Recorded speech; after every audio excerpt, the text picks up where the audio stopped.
बिस्मिल्लाह अस्सलाम अला रसूलिल्लाह सल्लल्लाहु अलैहि वसल्लम। 9th की केमिस्ट्री में आज हमारा जो टॉपिक है वो है एम्पिरिकल फार्मूला और मॉलिक्यूलर फार्मूला। इसके अलावा हम देखेंगे कि फार्मूला मास और मॉलिक्यूलर मास कैसे मालूम करते हैं। तो सबसे पहले हम देखते हैं वो है एम्पिरिकल फार्मूला। एम्पिरिकल फार्मूला जो है ये क्या चीज़ है? तो असल में ये सिंपलेस्ट होल नंबर रेशो है। इन्हें हम कहेंगे, ये तो नज़र ही नहीं आएगा पेन आपको,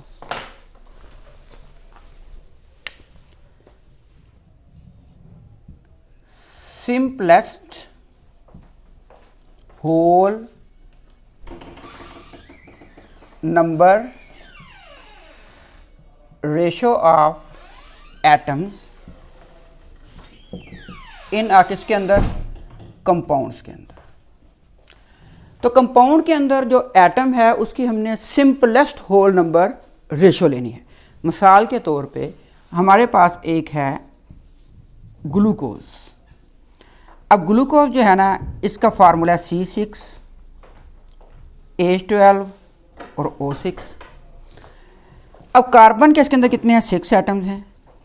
हाइड्रोजन के कितने हैं? 12 हैं। और ऑक्सीजन के कितने हैं? 6 हैं। अब हम क्या करेंगे, इसको हमने देखनी है इसकी simplest whole number ratio.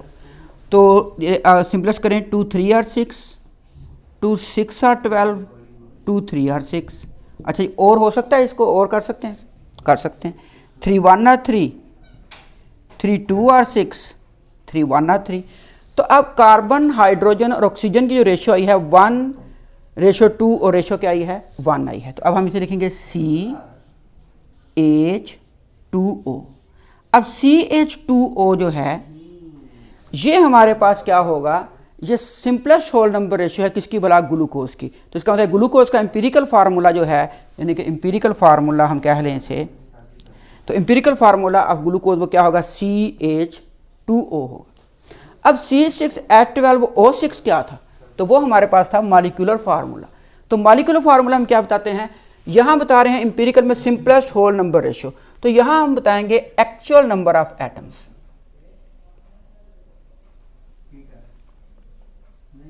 Actual number of atoms of each element. Her element के एटम्स की सही तादाद। Each elements in a compound. तो एग्जाम्पल ये दें। अब ग्लूकोज क्या फार्मूला होगा जिसका अभी आपने देखा है? तो ये जो आपने बताया ना ऊपर, C6H12O6, ये कौन सा फार्मूला है? ये है मॉलिक्यूलर फार्मूला। और इस मॉलिक्यूलर फार्मूला को हम, इसकी रेशो जो है वो अगर सिंपलेस्ट कर लेंगे तो ये हमारे पास क्या कहलाएगा? एम्पिरिकल फार्मूला कहलाएगा। यहाँ तक समझ में आई? एम्पिरिकल फार्मूला में क्या देखेंगे हम? सिंपलेस्ट होल नंबर रेशियो देखेंगे। जाके मॉलिक्यूलर फार्मूला में हम बताएंगे कि उसके मॉलिक्यूल के अंदर एक्चुअल नंबर ऑफ एटम कितने हैं। यानी अगर हम देखें ग्लूकोज के एक्चुअल नंबर कितने हैं, कार्बन के 6 एटम्स होंगे, हाइड्रोजन के 12 होंगे और ऑक्सीजन के क्या होंगे? 6 होंगे। जब हम इसकी सिंपलेस्ट होल नंबर रेशियो कर लेंगे तो ये बनेगा CH2O। तो ये इसका क्या कहलाएगा? एम्पिरिकल फार्मूला कहलाएगा। अब बात आ जाती है कि इसे साइंटिस्ट डिटरमाइन कैसे करते हैं। आपने एनालिटिकल केमिस्ट्री की डेफिनेशन पढ़ी है, उसके अंदर आपने 2 चीज़ें और पढ़ी हैं। कौन सी थी? वो है, एक है क्वालिटेटिव एनालिसिस और एक क्या है? Quantitative analysis. क्वालिटेटिव एनालिसिस में साइंटिस्ट क्या करता है कि उसके पास एक कंपाउंड आता है, ठीक है, तो हम कहते हैं उसके पास 2 कंपाउंड हैं। वो कहते हैं जी ये पता नहीं कौन से कंपाउंड है, इनका एनालिसिस करें। तो सबसे पहले साइंटिस्ट क्या करेगा कि ये देखेगा कि इन कंपाउंड्स के अंदर क्या क्या मौजूद है। तो ये कहलाएगा हमारे पास क्वालिटेटिव एनालिसिस। मिसाल के तौर पे इसके अंदर देखा, इसके अंदर भी कार्बन है और हाइड्रोजन है और ऑक्सीजन है। इसके अंदर भी कार्बन, हाइड्रोजन और ऑक्सीजन है। ये कौन सा हो गया? ये हो गया क्वालिटेटिव एनालिसिस। अब उसने देखनी है कार्बन कितने % है, हाइड्रोजन कितने % है और ऑक्सीजन कितने % है। तो उसको देखा जाएगा। अगर मैं कहता हूँ कार्बन जो है वो है 25%, हाइड्रोजन है इसके अंदर 50%, ऑक्सीजन कितने हैं 25%। दूसरा हम निकालते हैं तो उसके अंदर भी यही रेशो निकलती है 25%, 50% और 25%। अब ये होता है ना, पहली दफ़ा जो एम्पिरिकल फार्मूला बनता है लैब के अंदर, वो बनता है परसेंटेज की, क्या, किससे भला, रेशो से, कि सिंपलेस्ट होल नंबर रेशो होगी किसकी भला, परसेंटेज की, जिस लिहाज से वो पाया जाएगा। तो अब क्या है, ये आपकी बुक में एक लाइन सिर्फ लिखी हुई है कि डिटर्मिनेशन बाय परसेंटेज कंपोजिशन। तो अब इसको करेंगे तो हम कहेंगे ये 5 5 आर 25, 5 10 आर 50 और 5 5 आर 25, फिर 5 1 आर 5, 5 2 आर 10, 5 1 आर 5। तो इसका एम्पिरिकल फार्मूला क्या बना, CH2O। 5 5 आर 25, 5 10 आर 50 हो गया, 5 5 आर 25, फिर 5 1 आर 5, 5 2 आर 10, 5 1 आर 5। इसका जो एम्पिरिकल फार्मूला है वो भी क्या बन गया, CH2O। ये क्या बना भाई, तो इसका और है ये क्या है, ये कहता है कि ये दोनों अलग-अलग कंपाउंड्स, दोनों कंपाउंड्स क्या हैं, अलग-अलग, लेकिन उनका आप देख रहे हैं एम्पिरिकल फार्मूला क्या आ रहा है, वो सेम आ रहा है। तो अब हमें कैसे पता लगेगा ये कोई और कंपाउंड है कि और ये कोई है और कंपाउंड है, तो वो हम अब इधर आ जाते हैं कि मॉलिक्यूलर फार्मूला जो है ना, उसको डिटरमाइन करने के लिए हम क्या करते हैं कि जो मॉलिक्यूलर फार्मूला है,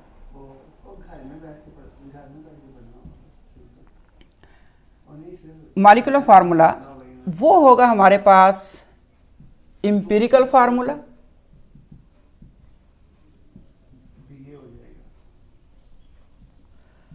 और उसको हम n के साथ क्या करते हैं, मल्टीप्लाई कर देते हैं। अब आ जाता है कि ये एम्पिरिकल फार्मूला तो हम समझ लेते हैं, ये हमारे पास आ गया क्या भला, CH2O। ये n कहाँ से लेके आएंगे, तो n जो होगा ना, ये हमारे पास होगा molecular mass over empirical formula mass.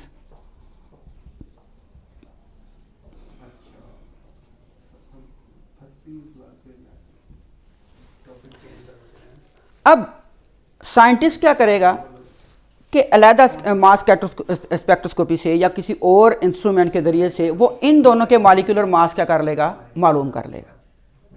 तो अब उसके पास मॉलिक्यूलर मास आता है, एक तरफ इसका आता है 180 और इसका आता है हमारे पास क्या भला, ये कह लें 60 आता है। तो अब हम क्या करेंगे कि ये देखने के लिए कि कौन कौन सा मॉलिक्यूल है, तो हम क्या करेंगे कि अब मॉलिक्यूलर मास इसका जो है, ये मैंने लिखा है मॉलिक्यूलर मास, mm कर देता हूँ, मॉलिक्यूलर मास ये 1 है कंपाउंड, ये 2 है। अब 180 है, तो 180 को मैं डिवाइड करूँगा एम्पिरिकल फार्मूला मास से। अब एम्पिरिकल फार्मूला मास कैसे निकालते हैं, वो ऐसे निकालेंगे कि हमारे पास जो फार्मूला है ना CH2O, कार्बन का एटॉमिक मास क्या है, वो है 12, हाइड्रोजन का एटॉमिक मास क्या है 1, लेकिन इसे किससे मल्टीप्लाई करेंगे, 2 से, और ऑक्सीजन का एटॉमिक मास कितना है 16। अब आपको एटॉमिक मास कहाँ से पता चलेंगे, तो ये आपके पास बुक है, ठीक है। इस बुक में पेज नंबर 48 जो है, ये 48, इसमें एटॉमिक मास लिखे हुए जो नीचे वाले, ऊपर एटॉमिक नंबर और नीचे क्या है, एटॉमिक मास है। तो यहाँ से आप एटॉमिक मास मालूम कर लेंगे। तो एटॉमिक मास आप क्या करेंगे, इसको जमा करेंगे। अच्छा जी, तो ये आ जाएगा 12, 2 1 और क्या आ जाएगा 2 और ये 16, 6 7 8 9 और 10, 0 1 रिमाइंडर आ गया, 1 और 1 2 और 3, 30। तो इसका जो एम्पिरिकल फार्मूला मास आया है, एम्पिरिकल फार्मूला मास, वो हमारे पास आ गया कितना, 30। तो इसको आप किस पे डिवाइड करेंगे, 30 पे, ठीक है। ये 0 से कट गई, 3 6 और 18। तो इसका जो n है वो इक्वल टू क्या आया है, 6 आया है। तो अब हम यहाँ पर क्या करेंगे, यहाँ n की जगह हम क्या लिखेंगे, 6, इधर समझे 1 ही है। तो चलिए इसको दोबारा लिख लेते हैं नीचे ताकि ज़्यादा समय लग जाए। C1 A2O और अब यहाँ पे 6 लिख लें। तो 6 1 आर क्या होगा 6, 6 2 आर क्या होगा 12 और 6 1 आर क्या होगा 6। तो ये इसका मतलब है कि ये जो चीज़ हमने डिटरमाइन की है ना 1 वाली, ये असल में क्या थी, ये थी ग्लूकोज, ठीक है। अब दूसरा हमारे पास जो इसी तरह का हमारे पास एम्पिरिकल फार्मूला था, लेकिन उसका जो मास आया था मॉलिक्यूलर मास वो कितना है 60। तो अब हम उसका n मालूम कर सकते हैं ना, तो कैसे मालूम करेंगे, 60 ओवर क्या लिखेंगे 30 3 2 और 6, इसका n क्या आएगा 2 आएगा। तो अब ये क्या बनेगा C1 A2 O1 और अब इसके अंदर जो n है वो इक्वल टू 2 है, तो इधर हम क्या लिखेंगे n2 लिखेंगे। 2 1 और 2 2 2 और क्या हो जाएगा 4 और 2 1 और 2 C2H4O2। अब ये जो हमारे पास है ना, ये है फार्मूला किसका भला, एसिटिक एसिड का, एसिटिक एसिड। अगर इस फार्मूले को आप क्या करें फैला दें तो ये कहलाएगा इसका CH3COOH, एसिटिक एसिड। देखिए 1 और 2 कार्बन है, 3 और 1 4 हाइड्रोजन है और 2 क्या है ऑक्सीजन है। तो इस तरह हम निकाल लेते हैं किसी भी अननोन कंपाउंड का नाम। तो अननोन कंपाउंड का नाम निकालने के लिए आप पहले क्या देखेंगे, उसकी जो है वो हम देखेंगे परसेंटेज कंपोजिशन, उससे हम निकालेंगे उसका एम्पिरिकल फार्मूला। अगर अब हम एक और हमारे पास जो आखिरी लाइन इसमें लिखी हुई है बुक के अंदर आपके ये इसी टॉपिक के डिफरेंट मॉलिक्यूलर कंपाउंड्स का एम्पिरिकल फार्मूला सिमिलर हो सकता है। जैसे कि आप देखें ग्लूकोज और एसिटिक एसिड दोनों का जो मॉलिक्यूलर फार्मूला है वो डिफरेंट है, यानी कि ये देखें C6H12O6 है, एसिटिक एसिड का C2H4O2 या CH3COOH है, लेकिन इनका जो एम्पिरिकल फार्मूला है वो क्या है, वो सिमिलर CH2O और ये भी क्या है CH2O। तो अभी हमने जो मालूम किया इसका मतलब ये है कि 1 वाला जो था ना ये क्या था, ये ग्लूकोज है, जबकि 2 वाला जो है ना वो क्या है, वो है एसिटिक एसिड। अच्छा जी, इसे आप समरी सुनिए। अब एम्पिरिकल फार्मूला क्या होगा, जिसके अंदर हम क्या देखते हैं, सिंपलेस्ट होल नंबर रेशो। तो जो हमारे पास कोई भी कंपाउंड होगा मॉलिक्यूलर कंपाउंड, उसके हम सिंपलेस्ट होल नंबर रेशो ले लेंगे, तो ये जो हमारे पास कहलाएगा ये कहलाएगा एम्पिरिकल फार्मूला। मॉलिक्यूलर फार्मूला हमारे पास क्या होगा, जिसके अंदर हम जो है ना कंपाउंड के अंदर एटमों की एक्चुअल जो है वो तादाद बताएंगे। जैसे कि C6H12O6 में मतलब ये है कि इसके अंदर असल में कार्बन के 6 एटम हैं, हाइड्रोजन के 12 हैं, ऑक्सीजन के 6 हैं। एम्पिरिकल फार्मूला से मॉलिक्यूलर फार्मूला कैसे बनाते हैं कि मॉलिक्यूलर फार्मूला को मल्टीप्लाई करते हैं एम्पिरिकल फार्मूला और इनटू क्या करते हैं n। अब हमने इसी को समझाने के लिए मैंने अब ये कर दिया कि हमारे पास 2 तरह के कंपाउंड है, हमें नहीं पता ये क्या है, ठीक है। तो डॉक्टर पहले क्या करेगा, जो यानी कि एनालिस्ट होगा वो पहले इनकी परसेंटेज कंपोजिशन मालूम करेगा इसको डिटरमाइन करने के लिए। तो परसेंटेज कंपोजिशन से हमारे पास क्या आएगा, एम्पिरिकल फार्मूला आएगा। एम्पिरिकल फार्मूला को मॉलिक्यूलर फार्मूला में कन्वर्ट करने के लिए हमें एम्पिरिकल फार्मूला का मास मालूम करना होगा, और इसका मास जो है मॉलिक्यूलर मास जो है ये हम किसी और दराई से या मास स्पेक्ट्रोस्कोपी से या किसी और इंस्ट्रूमेंट से इन दोनों का मॉलिक्यूलर मास क्या कर लेंगे, मालूम कर लेंगे। फिर हम n मालूम कैसे करेंगे कि मॉलिक्यूलर मास को ऊपर रखेंगे, एम्पिरिकल फार्मूला मैथ से क्या करेंगे, डिवाइड करेंगे, जो आंसर आएगा वो क्या होगा, ये वाला n होगा।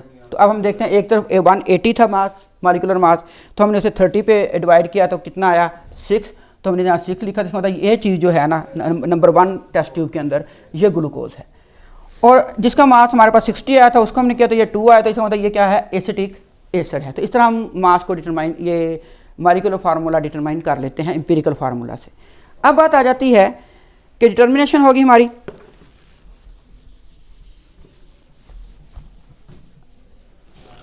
अब बात आ जाती है डिटर्मिनेशन होगी किसकी वजह से, परसेंटेज कंपोजिशन से। अब एम्पिरिकल फार्मूला जो है ना वो होते हैं कोवलेंट कंपाउंड के भी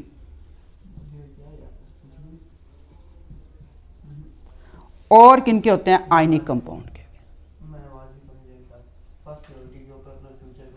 आयनिक कंपाउंड का जो एम्पिरिकल फार्मूला होगा ना कहलाएगा फार्मूला यूनिट, फार्मूला यूनिट। अब फार्मूला यूनिट जो है ना उसकी डेफिनेशन थोड़ी सी चेंज करेंगे, यही लिखेंगे simplest whole number ratio of atoms in बस यहाँ पे डिफरेंस करना है आयनिक कंपाउंड। तो ये किसकी डेफिनेशन हो जाएगी, ये हो जाएगी फार्मूला यूनिट की, यानी कि simplest whole number ratio of atoms in ionic compound. तो आयनिक कंपाउंड के अंदर सिंपलेस्ट होल नंबर रेशियो जो होगी आयंस की या एटम्स की, उन्हें हम क्या कहेंगे, यहाँ एटम्स भी लिख सकते हैं, आयंस भी लिख सकते हैं। तो वो हमारे पास क्या होगी, वो होगा हमारे पास फार्मूला यूनिट। क्योंकि जो आयनिक, इसको हम जो क्यों नहीं कह सकते हैं, क्योंकि ये जो है ना, यानी कि आयनिक कंपाउंड, इनका मॉलिक्यूलर फार्मूला नहीं होता, इनका सिर्फ फार्मूला यूनिट ही होता है। उसकी वजह ये है कि ये बनाते हैं 3 dimensional crystal lettuce. 3 dimensional crystal lettuce क्या है कि आपको पता है कि आयनिक कंपाउंड पॉजिटिव और नेगेटिव आयन पर मुश्तमिल होते हैं। तो पॉजिटिव को नेगेटिव ने क्या किया होता है, एनसर्कल, और नेगेटिव को किसने किया होता है, पॉजिटिव ने। तो वो क्या बनाएंगे, 3 डायमेंशन। जैसे आपकी बुक के अंदर वो है सोडियम क्लोराइड की एग्जाम्पल। तो अब कहता है कि ये सोडियम जो है ना, मैं ऐसे कह लेता हूँ कि ये सोडियम है, और ये जो है ना, ये हमारे पास क्या है, क्लोरीन, सोडियम क्लोराइड। इसके सामने अब सोडियम नहीं आएगा, इसके सामने क्या आएगी, ये क्लोरीन आएगी, और इसके सामने क्या आ जाएगा, सोडियम आ जाएगा। तो ये एक स्ट्रक्चर ऐसे बन गया। अब ये जो है ना हमारे पास क्या भला, सोडियम, ये आगे किससे अटैच होगा, क्लोरीन के साथ। और ये जो सोडियम है, ये आगे किससे अटैच होगी, ये होगी आगे सोडियम के साथ। तो इस तरह जो है ना एक ऐसा स्ट्रक्चर बन जाएगा। फिर ये आ जाएगी, ये क्लोरीन, ये क्लोरीन नहीं है क्योंकि यहाँ पे एक जैसे नहीं आ सकते, ये आ जाएगा। ये जो स्ट्रक्चर बनेगा इस तरह का, इसे हम कहेंगे 3 डायमेंशनल स्ट्रक्चर, जिसके अंदर हम कह सकते हैं कि ये अगर सोडियम है तो सोडियम पर पॉजिटिव चार्ज है, तो ये नेगेटिव है, ये नेगेटिव है, ये नेगेटिव है, और ये नेगेटिव है, और ये हमारे पास कौन से हैं, पॉजिटिव हैं। तो नेगेटिव ने पॉजिटिव को और पॉजिटिव ने नेगेटिव को क्या किया होगा, एक तरतीब के साथ 3 डायमेंशन के अंदर क्या किया होगा, ये जोड़ा हुआ होगा। ये आपका जो कमरा है ना, ये 3 डायमेंशन, देखें ना, एक इसके साथ क्या आ गई, ये लंबाई है या लेंथ है, ये इसकी समझने के विड्थ है, और ये इसकी क्या है, हाइट। तो ये हो गया 3 डायमेंशनल। तो इस तरह से जो स्ट्रक्चर हमारे पास बनेगा उसे हम कहेंगे crystal lettuce, 3 dimensional crystal lettuce. तो जितने भी ऐसे कंपाउंड बनेंगे आयनिक कंपाउंड, उनका हमेशा क्या होगा, एम्पिरिकल फार्मूला होगा, या हम कहेंगे फार्मूला यूनिट होगा। जैसे सोडियम क्लोराइड है, तो सोडियम क्लोराइड में 1 रेशो क्या है, 1 है। इस तरह कैल्शियम क्लोराइड है, CaCl2, तो कैल्शियम का क्या है, 1 है, और क्लोरीन के कितने हैं, वो 2 एटम इसके अंदर रेशियो होगी। कोवलेंट कंपाउंड के अंदर हमारे पास फिर 2 तरह की बातें आएंगी। कोवलेंट कंपाउंड में ये है कि एक तो आपके पास ये कोवलेंट कंपाउंड है, ये मॉलिक्यूलर फार्मूला जैसे थे हमारे पास ग्लूकोज का था C6H12O6। तो इसको आप क्या करें, 6 1 6 6 2 और 12 6 1 6, तो ये हमारे पास आ गया CH2O। तो ये एक मॉलिक्यूलर फार्मूले का हमने क्या बना लिया, एम्पिरिकल फार्मूला बना लिया। दूसरा ये है कि ऐसे कोवलेंट कंपाउंड जो कि नेटवर्क बनाते हैं, तो नेटवर्क बनाने की वजह से अब उनका मॉलिक्यूलर फार्मूला नहीं होता, एक्चुअल नंबर ऑफ एटम्स नहीं बता सकते। कैसे भला, आपकी बुक में जो एग्जांपल है वो है सिलिकॉन डाइऑक्साइड, SiO2। सिलिकॉन की वैलेंसी है 4, तो इसने 4 बॉन्ड बनाने हैं, और चारों की तरफ क्या होगी, ऑक्सीजन होगी। अब यहाँ फिर सिलिकॉन आ गया, ये ऑक्सीजन, ये ऑक्सीजन, और ये ऑक्सीजन। ये ऑक्सीजन आगे फिर जो है ना वो किसके साथ कनेक्ट करेगी, सिलिकॉन के साथ, ये ऑक्सीजन, ये ऑक्सीजन, ये ऑक्सीजन, यहाँ सिलिकॉन आ जाएगी, तो ये 2 बॉन्ड बन गए। और ये अब ये जो है स्ट्रक्चर, ये मैं बनाता चलेंगे तो पूरा बोर्ड भर जाएगा, लेकिन स्ट्रक्चर ख़त्म नहीं होगा। तो ऐसे कोवलेंट कंपाउंड्स जो इस तरह से नेटवर्किंग के अंदर होंगे, उनका भी हम कौन सा फार्मूला बनाएंगे, एम्पिरिकल फार्मूला बनाएंगे। तो ये हमारा एम्पिरिकल फार्मूला क्या होगा, SiO2, सिलिकॉन डाइऑक्साइड। दूसरा हम मॉलिक्यूलर फार्मूला की जो है ना वो क्या ले लेंगे, सिंपलेस्ट होल नंबर रेशियो ले लेंगे। तो ये था हमारे पास एम्पिरिकल फार्मूला और क्या है, मॉलिक्यूलर फार्मूला। तो आपने इसमें डेफिनेशन याद करनी है, वो यही है, कौन कौन सी, simple whole number ratio of atoms in a compound. दूसरा आपने डिटर्मिनेशन। तीसरा आपने फार्मूला यूनिट की डेफिनेशन याद करनी है, आसान सी, इसी को थोड़ा सा चेंज करेंगे तो फार्मूला यूनिट की बन जाएगी। और मॉलिक्यूलर फार्मूला, और उसके साथ आपने क्या करना है, ये इसका जो है ना मैथ, ये क्या कहते हैं उसे, फार्मूला देखना है। और ये डिटर्मिनेशन जो मैंने आपको समझाने के लिए की है, ठीक है, तो आप इसे देखें क्योंकि अगली क्लासेस में आपने ये करना ही करना है, ठीक है। अब आ जाते हैं मॉलिक्यूलर मास और फार्मूला मास की तरफ।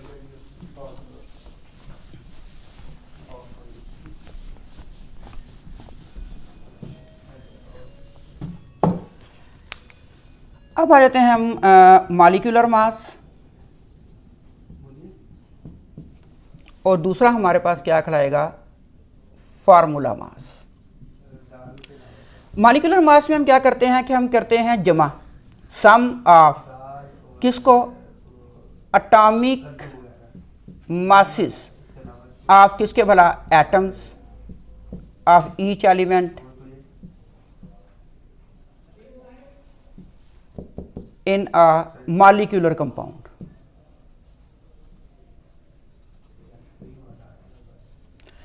तो अब क्या करना है, मॉलिक्यूलर कंपाउंड के अंदर जितने एटम्स होंगे एलिमेंट्स के, उनको एटॉमिक मासेस को हमने क्या कर देना है, प्लस कर देना है। तो जो जवाब आएगा वो कहलाएगा मॉलिक्यूलर मास। फार्मूला मास क्या होगा, क्योंकि अब आयनिक कंपाउंड का मॉलिक्यूल ही नहीं होता तो मॉलिक्यूलर मास भी नहीं होगा, उसका हम फार्मूला यूनिट होता है, तो फिर क्या होगा, फार्मूला मास होगा। तो इसके अंदर हम क्या करेंगे, इसके अंदर हम जमा करेंगे sum of atomic masses of atoms present in ionic compound.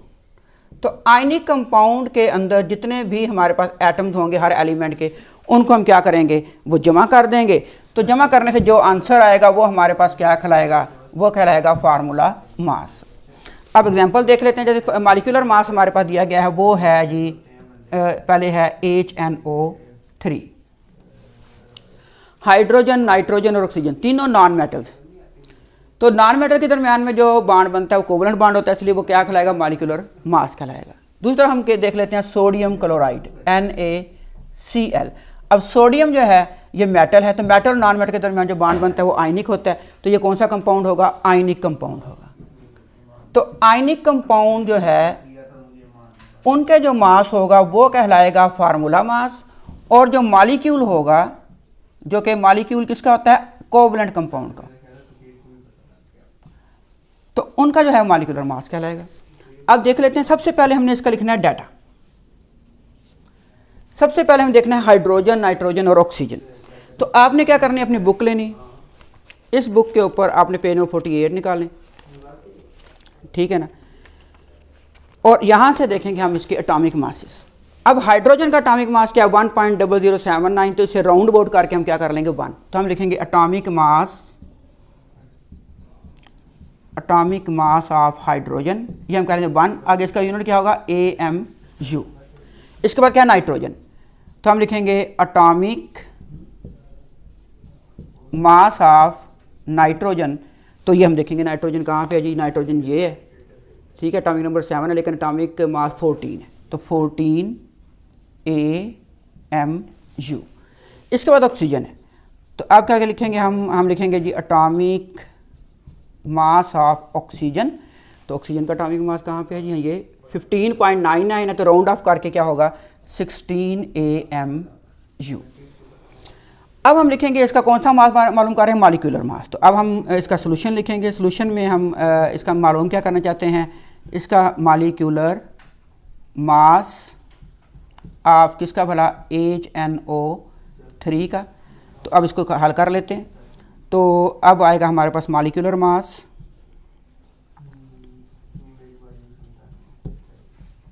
HNO3। अब हाइड्रोजन का क्या है 1, ये हम 1 लिखेंगे, ब्रैकेट में लिखें। नाइट्रोजन का क्या है 14, ऑक्सीजन का क्या है 16। अब 16 है ऑक्सीजन का, लेकिन जो हमारे पास फार्मूला है इसके मुताबिक ऑक्सीजन के 3 एटम हैं, इसका मतलब इसको 3 से क्या करेंगे, मल्टीप्लाई करेंगे। नाइट्रोजन का 1 है तो 1 से मल्टीप्लाई करेंगे, हाइड्रोजन का 1 है तो 1 से। जब आप इसकी प्रैक्टिस कर लेंगे फिर ऐसा करने की 1 से मल्टीप्लाई करनी होती है, फिर डायरेक्ट लिख लेंगे।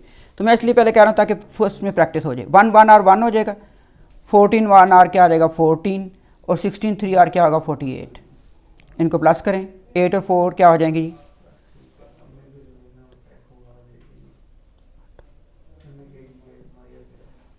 तो 63 AMU। ये हमारे पास इसका मॉलिक्यूलर मास आ गया किसका वाला, HNO3 का। इसी तरह आप अपनी बुक के ऊपर जो है टेस्ट योरसेल्फ,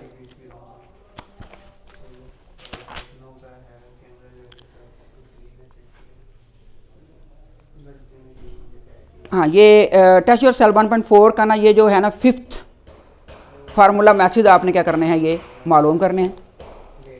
यानी कि ये फार्मूला मैथ होगा तो टेस्ट योर सेल्फ का 1.4 जो है इसका क्वेश्चन नंबर 5 ये आपने ना हल करके तो व्हाट्सएप करना है अपने टीचर्स को, ठीक है।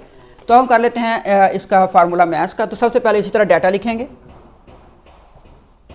डाटा में सबसे पहले क्या देखेंगे जी, सबसे पहले हम देखेंगे इनके एटॉमिक मासेस। तो एटॉमिक मासेस के लिए आपने क्या देखना है, फ़िलहाल आपने रिटर्न नहीं लगाने, फ़िलहाल आपने इसे देखना है पीरियोडिक टेबल को ही। तो अब क्या आ जाएगा यहाँ पे, यहाँ आ जाएगा एटॉमिक मास ऑफ सोडियम। तो अब यहाँ से तलाश करें सोडियम 22.99 है, जिसे हम राउंड अबाउट करके क्या करेंगे 23 AMU। इसके बाद हम लिखेंगे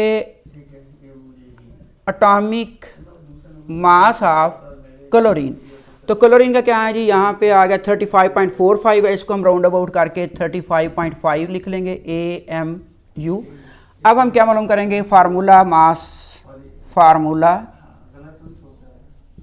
मास ऑफ किसका भला, NaCl, ये फाइंड करना। अब हम इसका सोल्यूशन लिखेंगे। तो फार्मूला मास ऑफ NaCl, तो सोडियम का कितना है 23 और क्लोरीन का क्या है वो है 35.5।